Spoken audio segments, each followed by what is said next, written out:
Thank you for your patience today. Promise not to make it a habit. Two items for all of you at the top. As you all know, last month, the White House, we announced the president will be hosting a meeting, I should say, with private sector leaders on August 25th, which is, of course, tomorrow, on cybersecurity. The president, members of the cabinet, and his national security team and private sector and education leaders are going to be meeting to discuss how we can work together to collectively improve the nation's cybersecurity. The escalating cyber threats we face require a whole-of-nation effort. The president will be joined by leaders from the tech, the critical infrastructure, insurance, and education sectors, and we will have more details for you later today, but I just wanted to note that is happening tomorrow, and there's, of course, a lot of ground that we will be covering. I know a number of you have been asking this as well, and yesterday evening the president spoke, or last night I should say, the president spoke to New York Governor Kathy Hochul prior to her being sworn in as governor of New York. He congratulated her on her new job and historic role as the next governor of New York. They talked of their shared time at Syracuse University, and Governor Hochul told the president she wanted to visit Washington to meet with him to discuss infrastructure and how to work together to improve the lives of New Yorkers. The president looks forward to hosting her at a future date. As you know, she also joined a call on Saturday with other Northeastern governors, with the president, the FEMA administrator, and Homeland Security advisor Liz Sherwood-Randall to discuss Tropical Storm Henri and the federal response to help mitigate the storm's impact. With that, Amar, go ahead. Great. A couple of Afghanistan questions. First, on a Taliban spokesman said today that the group would bar Afghans from accessing the roads leading to the airport to allow foreigners to pass. And I guess for evacuation efforts, what does this mean for Afghans who assisted and can't get through now? What are you going to be? Does this effectively cut off those Afghans from being evacuated? No, that is not how you should read it. One, I should note we have been in direct contact, not just with American citizens, but with SIV applicants, special immigrant visa applicants, and Afghans whose departure we are facilitating about how and when to come to the airport. And our expectation, which we have also conveyed to the Taliban, is that they should be able to get to the airport.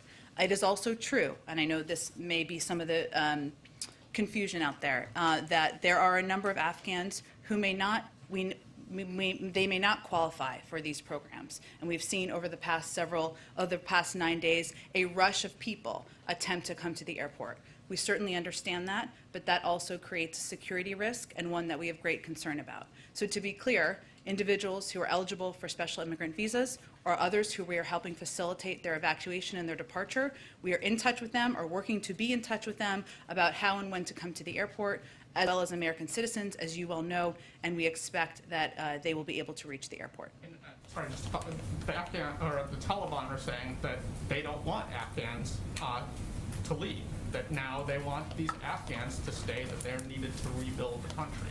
Again, our expectation and what we will continue to convey directly through a range of channels we have is that the individuals, the special immigrant visa applicants, those who are eligible, those who we are facilitating their departure will be able to reach the airport. And on your, the statement that you just put out about a half hour ago about the August 31st deadline and sticking to it, the president has, from allies, both here at home and abroad, have wanted him to push that deadline back some.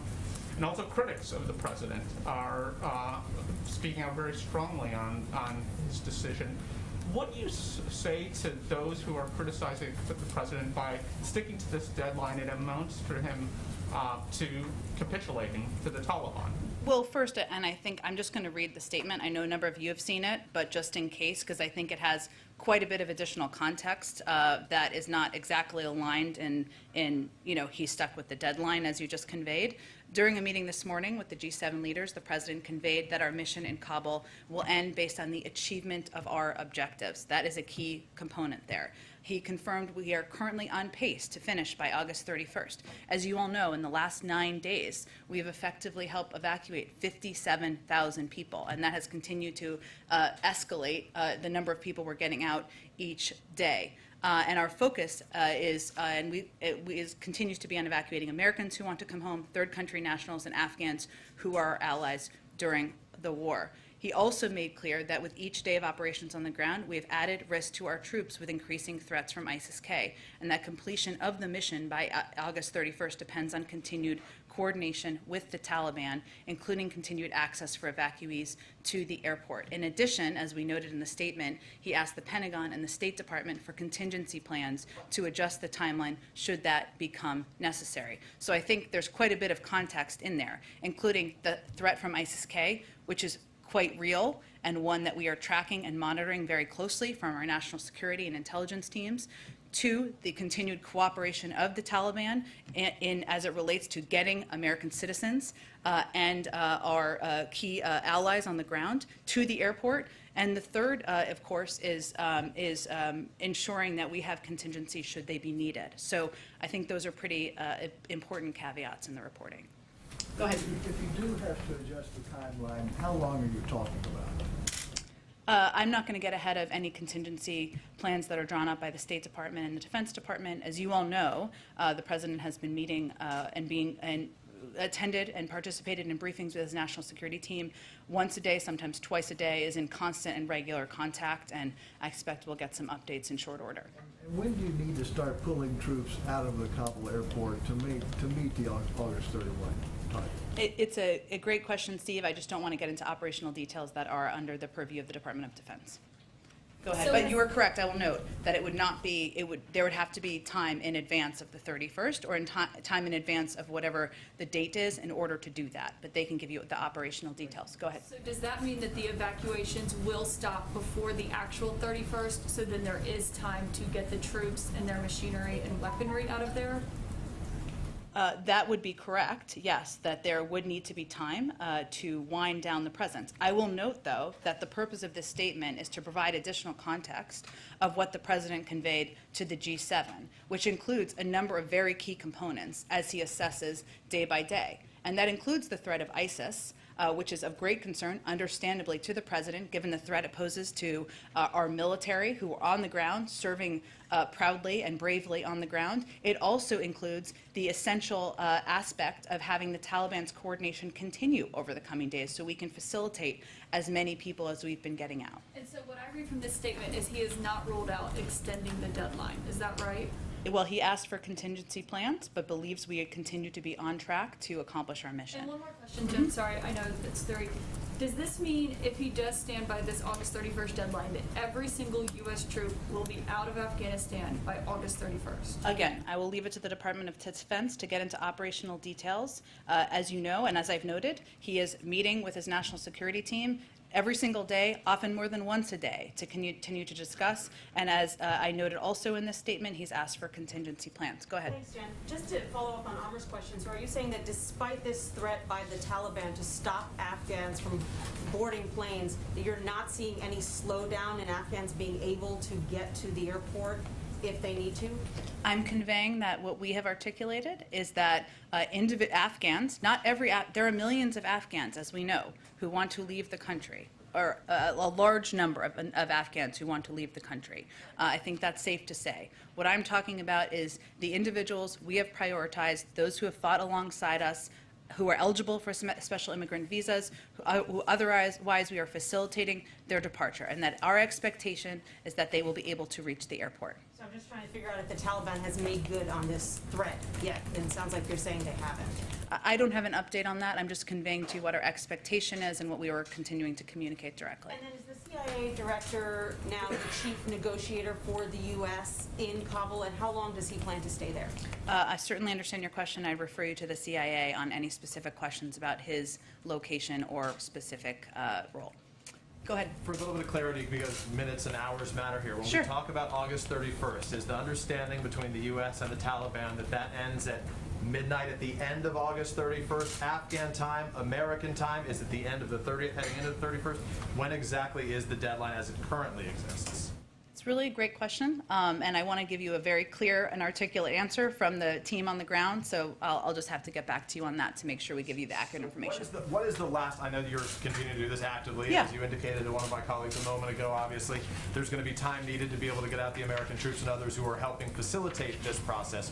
What is the last call for Americans on the ground there to come to the airport at Kabul? We are in touch with Americans directly, and we have contact with, and I can give you an overall assessment of where we stand with that, if that's helpful as well, but I'm not going to give you more of an articulation of that from here. Are there any active threats? You talked about in that statement the threat that's posed by ISIS-K, but are there any active threats to Kabul, to HKIO right now?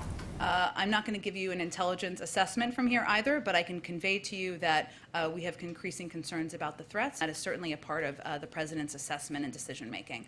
Go ahead. Thank you, Jen. Is there any concern that maybe trying to reach this deadline and get everybody out, mistakes are being made now that there is a report that at least one of the Afghans evacuated to Qatar has suspected ISIS ties? Well, first I would say we have a stringent vetting process which includes background checks before any individual comes to the United States. So I can't speak to one individual, but I can tell you and confirm for you that we take the vetting of any individual who comes to the United States and comes out incredibly seriously. And it's an extensive process. I would say that this is now on track, Peter, to be the largest airlift in U.S. history. And that is bringing American citizens out, it is bringing our Afghan partners out, it is bringing allies out.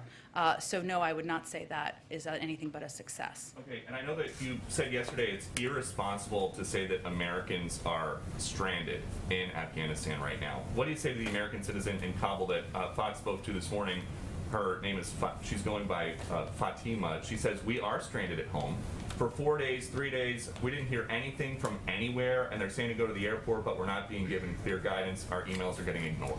Well, why don't I convey to you exactly what we are doing? And I think what's important to note that I also said yesterday in the full context of my answer, which I put out today, was that we are committed to bringing Americans home who want to leave. And that is the President's commitment. So let me explain to you how our process works. And there have been some very good questions, including from you and from others, about this. One, as we've said, this is a dynamic number. We're working hour by hour to refine and make it precise. Understand your desire and interest in having an exact number of American citizens on the ground, and the State Department, I expect, will have an exact update on that tomorrow. Just to remind you, the U.S. government does not track our citizens when they travel around the world. We rely on self-reporting. Not just in Afghanistan, anywhere in the world. People have to decide to register or not. It's up to them, individuals, whether they decide to register or not, wherever they may be. And if you register when you're in a country like Afghanistan, you aren't required to deregister. The State Department also issues alerts. They have publicized phone number and email to contact if you're in Afghanistan and want assistance to leave. And for months, the Department has been telling Americans to leave Afghanistan for their own safety. It is our responsibility and our role to work with and help American citizens who want to leave. Let me finish. I'm almost done, and then you can ask a follow-up question. In recent days, they have reached out to every American citizen registered in Afghanistan directly multiple times. This is a 24/7 operation.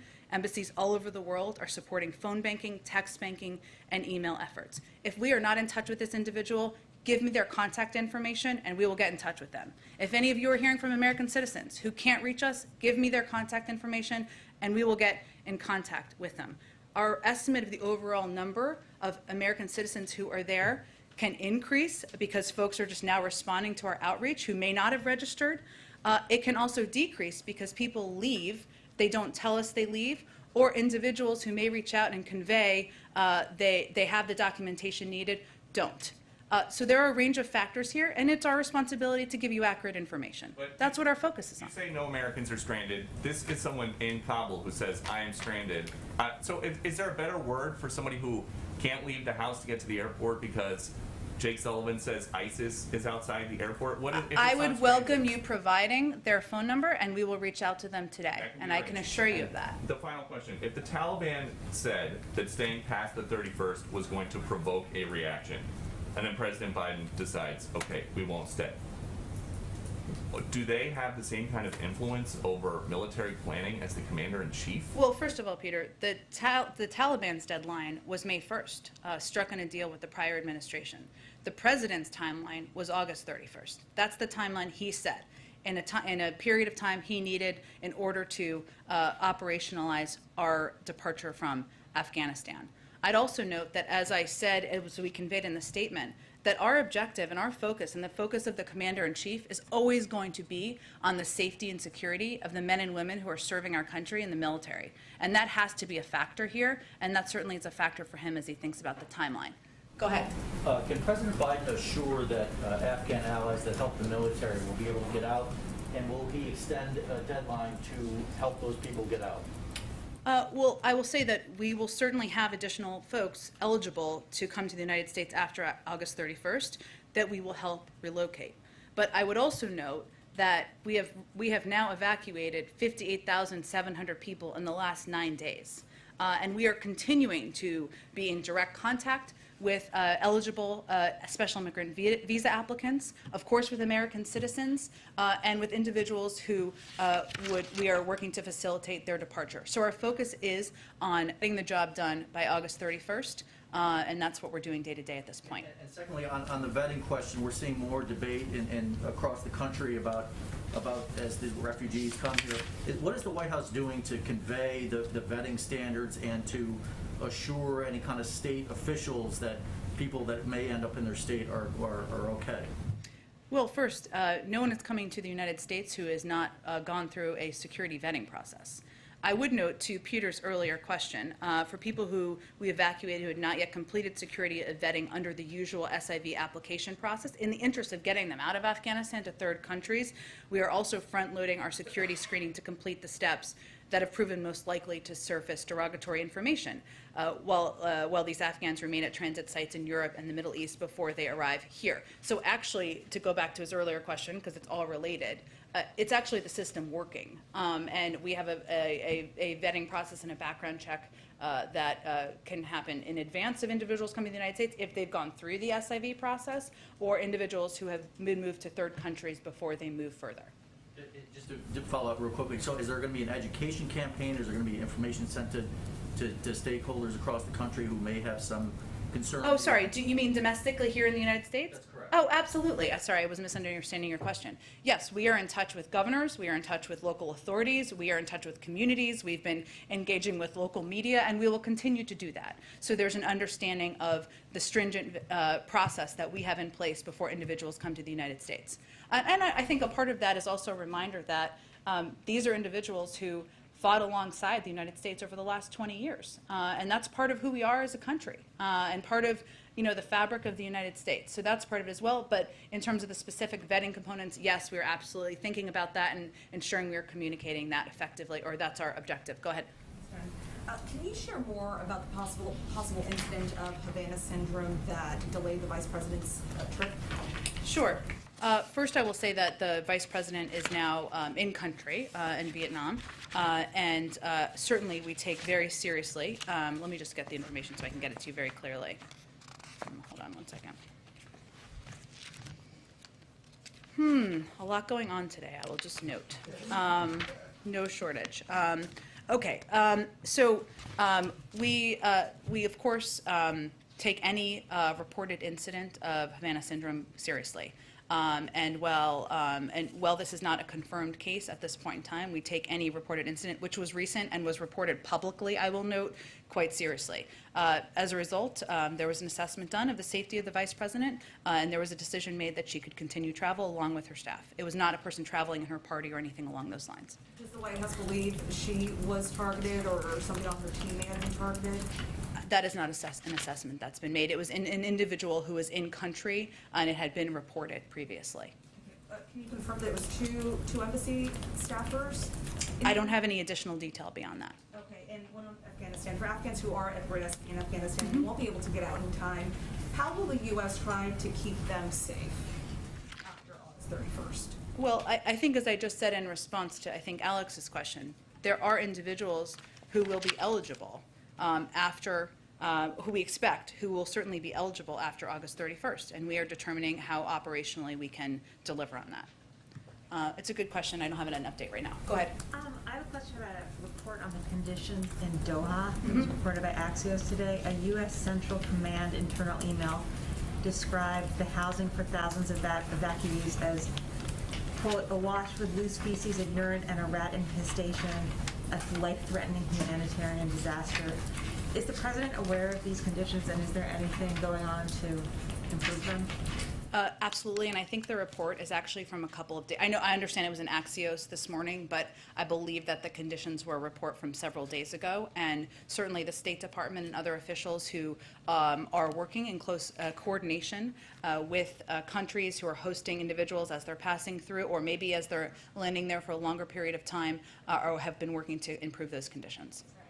What can you say about how they've improved over the past few days? I'm happy to get you an update on that, but it is something we are aware of. It is something we worked quickly to improve, and certainly we want the individuals who are being evacuated to be treated with respect. We also want them to be safe, hence the speed necessity, but we worked to improve the conditions as soon as we learned. Go ahead. Thanks, Jen.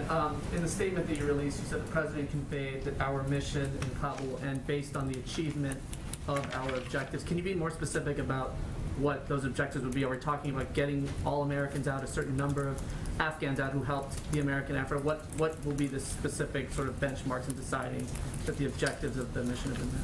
Well, the statement also conveys in evacuating Americans who want to come home, third country nationals, and Afghans who are allies during the war.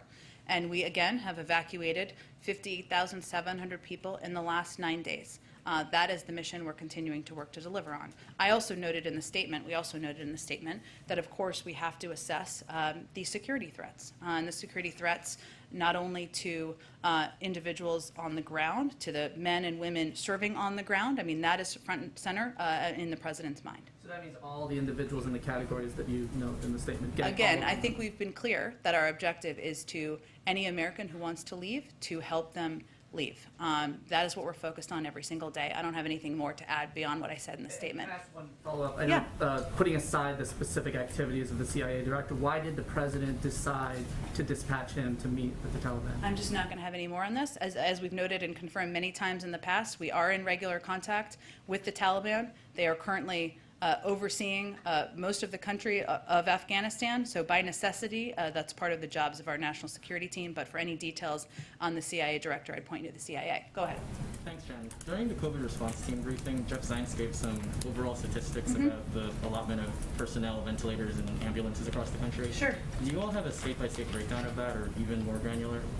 I can certainly check. You mean in terms of materials we've provided to states? Resources go. Yeah, absolutely. I'm certainly due. We can see if that's something we can get out to you as well. And then I have a question on Section 1005 of the American Rescue Plan, which is the debt relief for farmers of color. This has obviously been mired now down in, I believe, 13 lawsuits. Obviously, these farmers that still need debt relief. Is the administration exploring any other ways of getting these resources to farmers of color under this program or under an alternative scheme through the administration? Well, as you noted, there is active litigation, and obviously we had proposed plans to provide assistance to these farmers, and hence, and there's active litigation that's ongoing. But I can convey to you that our commitment is to certainly help these farmers. I would point you to the Department of Agriculture for any more specifics about their programs, but I know that equity is central to their objectives, and certainly is part of how they orchestrate any of their programs. Go ahead. Thanks. Do you know what the tenor of the G7 meeting was today? Was there any dissatisfaction expressed by some of the allies? Can you say if they conveyed some of their displeasure with the U.S. actions or the president's actions? I know Bloomberg has reporters all around the world, and I will let them report on their leaders and not kind of give an evaluation of their tenors. But Can you also say if it's accurate that the U.S. is already starting to reduce the number of U.S. troops in Afghanistan?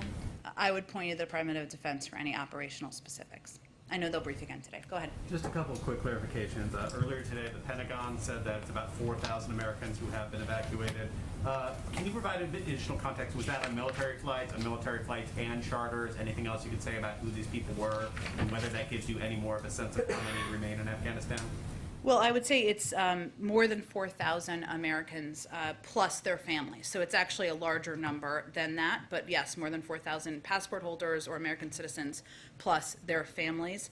In terms of their mechanism for departure, it's a very good question. I don't have that level of detail in front of me, but we can see if we can break that down more specifically. So you're asking about whether they came on military planes or charter planes? Yeah, earlier you had been kind of breaking those two. Sure. So we did this military plus charter. Yes, which we will continue to do, but I will see if there's a more of a concrete breakdown for you. And are you able to say at this point, if the indication is that this has to go beyond the deadline, is that something that would be telegraphed or indicated beforehand, or would that be a last-minute decision or announcement from the government? Well, again, I mean, I think as we stated in our in the statement I put out earlier, we are currently on pace to finish by August 31st, but the president also asked the Pentagon and the State Department for contingency plans. We'll let them brief him on those before we give a further assessment. Go ahead. I'll come back to you, April. Go ahead. Thanks, Jen. Two questions on the Vice President's trip delay. Sure. The last minute delay of the flight suggests that her and her team found out about this case of anomalous health incident last minute. How last minute was it? When did the case occur? And are you concerned with the timing given her travel? Again, I think this is similar to Stephanie's question. There hasn't been any additional assessment about any targeting, as I think you're asking about. It hasn't even been a confirmed case at this point in time. And certainly, it shouldn't be a surprise that for the Vice President of the United States that additional precautions were taken. It was a recent case and one that was publicly reported. The embassy in Hanoi said that there was a thorough assessment before she proceeded on with her trip. If the government genuinely doesn't know what's causing these incidents, then how can you guarantee the Vice President's security? I'm not going to get into security details. I can assure you that the Vice President of the United States wouldn't travel further to a country if there wasn't confidence in her security on the ground. Go ahead. Oh, sorry, April, go ahead. Jen, as you said, there's a lot going on. Just across the street, maybe an hour or so ago, there were voting rights activists who said the president needs to do more. They also said that the president needs to lean in on the filibuster in the Senate as the House is expected to pass voting rights, H.R. 4 today. What is the thought behind that from the White House as people of all walks of life are out there saying that he needs to do more, that this president is not doing enough for the constituency that he said that he was going to work for? Well, I would say first that voting rights and ensuring access to voting continues to be a central priority for the president. And in any White House and for any president, you have to do many things at one time. And he certainly is the first to understand that. But he stands by the activists and their vocal calls for more and for forward action. I would say he's with them. He's maybe not the right target of their frustration, because his objective is also to get voting rights legislation passed, and he would like to sign that legislation into law. But he doesn't believe in ending the filibuster, and that's the big hurdle in the Senate.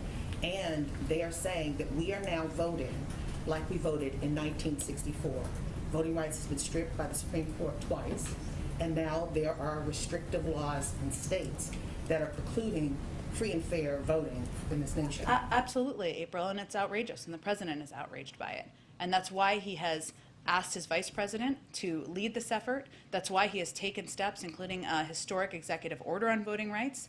That's why he has supported the efforts by the Attorney General and the Department of Justice to continue to take steps that are at their disposal to crack down on these abuses across the country, and why he will continue to make this a central priority for him. Go ahead, Karen. I think we got to keep going because we're going to run out of time. They said you were going to talk about yesterday. We don't know what happened yesterday. Was he in support of taking the knee, support of police reform, or was he just kneel? Because we were told to ask here. Well, the president certainly supports police reform, but he also was taking a photo with a sports team, and he has also kneeled on other occasions with sports teams in the past. Go ahead, Karen. Follow up on some of the questions about your statement. When you say there that he's asked the Pentagon and State Department for contingency plans to adjust the timeline, should that become necessary, what metric would determine whether that becomes necessary? What is the president looking for? Well, Karen, I think it's not as simple as a metric. I understand your question, but for any president, they're making a risk assessment in coordination with their teams. And the threat from ISIS-K is real. The possibility of a deterioration of coordination with the Taliban is real. Putting our service members at risk is real. And those are certainly part of the president's decision-making in any regard. And again, we continue to be on track. It's been 9 days. We've evacuated 58,700 people. Right now, it's the 24th. We have about 7 days until the 31st, and we're going to continue to press hard to get American citizens out, get our Afghan partners out, SIV applicants, and others who are eligible for departure out. And can you update us on the president's engagement with members of Congress this week, specifically on Afghanistan? Who's he talking to on this, and just some of the conversations he's had? Well, the president has had a range of conversations with members of Congress. A lot of them have been about his Build Back Better agenda, a range of Democrats from across the political spectrum. I don't have an assessment for you of how many of those have included questions from them about Afghanistan. I can confirm for you, which is often the case, we have been doing a number of briefings from our national security team with members of Congress, some of them in a classified briefing, and we'll continue to do that and remain closely engaged with our process and our progress on the ground. Go ahead. In the statement today, you said that the mission in Kabul would end up on the achievement of our objectives. What percentage of Afghan allies would constitute achieving that objective? I'm not going to put a number on that for you, nor have we put a cap on how many special immigrant visa applicants there can be, or how many individuals who would be eligible for any of our range of programs could come to the United States. We're going to continue to work to process. We're going to continue to evacuate. We're going to continue to work with nearly 24 partners around the world to move people out of the country. The administration used federal funding as a lever to push nursing homes to vaccinate their workers. Has the administration considered using Title I funding for schools to push vaccination requirements for teachers? Well, I would say first that we've seen, including recently, I think today or yesterday in Missouri, additional steps taken that, in our view, put more kids at risk. The president thinks that's completely unacceptable, and he has asked his Secretary of Education and directed, I should say, his Secretary of Education to use all his authority to help those school districts doing the right thing to ensure every one of their students has access to a fundamental right of safe in-person learning. This can include a number of considerations, but I'll let the Secretary speak to that. I'll let the Secretary speak to it, but the President has directed him to use every authority to ensure we're protecting kids across the country. Go ahead. You mentioned today that we can provide you with information about those who are stranded, and I think a lot of us in this room are getting calls or know at least one person there. Yeah. Is there a better way that the White House can create these more direct connections to these people? Because it seems to be like we have more access than these people. So just wondering how these people can directly contact. One, anyone who has an American citizen who they are looking to help get out, any of you, send them to me directly and I will get it to the right place. We are absolutely committed to this. This is an across the government commitment. Why I laid out all the specific steps we're taking is because I wanted to provide an understanding of what we're doing from here.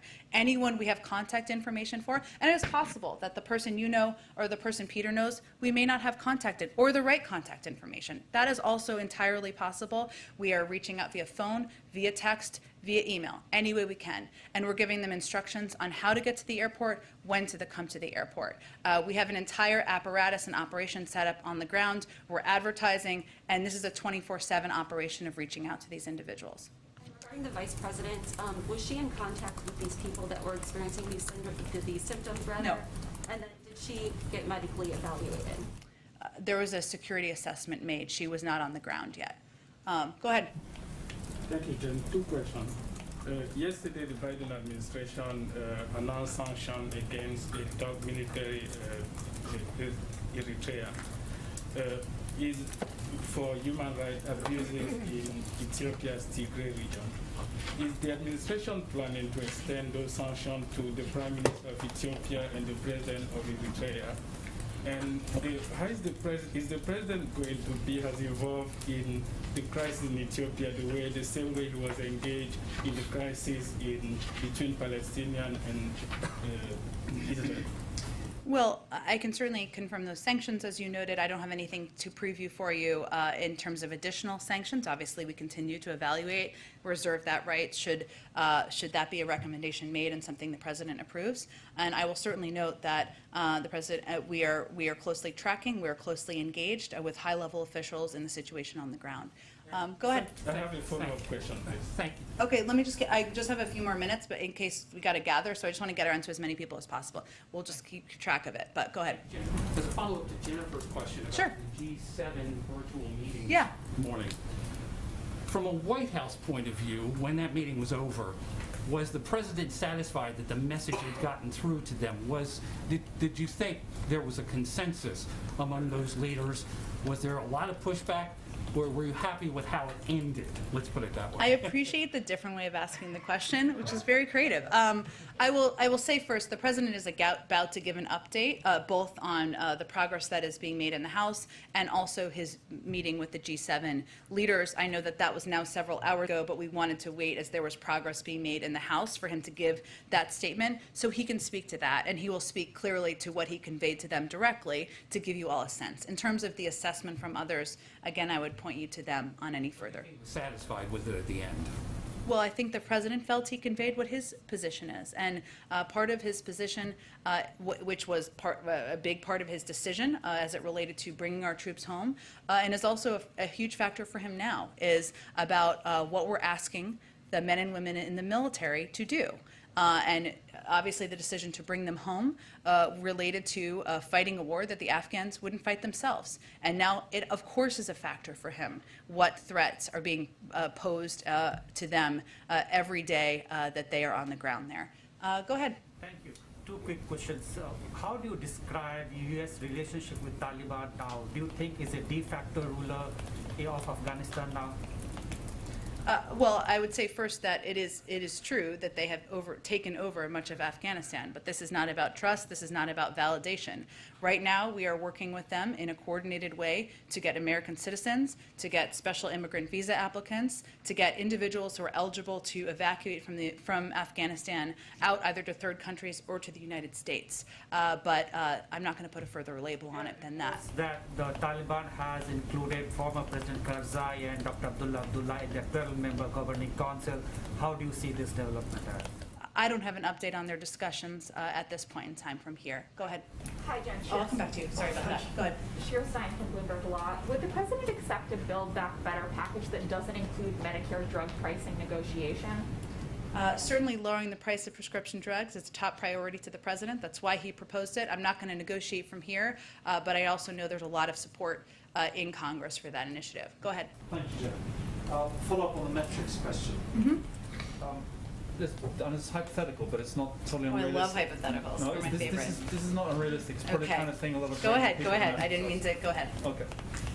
Say after the withdrawal, it's done. It's declared. It's done. Everyone's out. If one U.S. citizen was suddenly discovered, saying, "Hey, I really want to get out, and I'm stuck. Who knows where? Somewhere in Afghanistan or in Kabul," has got any problem? Would this trigger a diplomatic, military, all hands on deck type thing to get that person out, whatever the date? Our commitment continues to be to U.S. citizens. If they want to leave, we will help get them out. No matter what the date. Again, we expect there could be some, but I'm not going to get into it further. Go ahead. Thanks, Dan. Quick question to follow up on.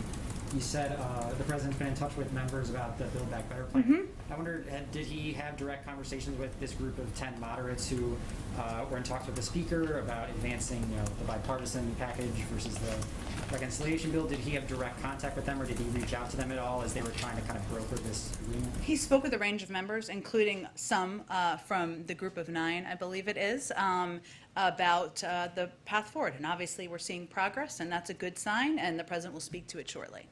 Go ahead. Thanks, Jen. Oh, okay. We've got to wrap up in a second here. Thanks, Jen. I'm following up on Jennifer's and Bob's question again on G7, and that is that Tony Blair wrote a pretty scathing op-ed claiming that that President Biden's decision put politics over policy. And also, the question is here, first of all, how does the White House respond to that? And also, there's this lingering question that the president has had this impulse to get out of Afghanistan. He even had an interaction with former diplomat Holbrooke that said, where Holbrooke said, listen, we have a duty to these people. And the vice president reportedly had answer to that. What is your response? Well, I would first say that that was clearly more than 10 years ago. Second, if it happens, which I have no confirmation of, but I would say first that the president has been in touch directly with Prime Minister Boris Johnson, who is the current leader of the UK, and has been clear with his G7 partners about what his objectives are, his commitment to the mission, the progress we're making, and the factors that he has considered. And that is something he's in touch with current leaders about. We also understand that allies and partners of ours and adversaries for different reason have advocated for the United States and our men and women in the military staying longer. But as the President of the United States and the Commander-in-Chief of this country, he has to factor in their security, their safety, and that is his responsibility, even if it's not theirs. Thanks, everyone. You're going to see the President shortly.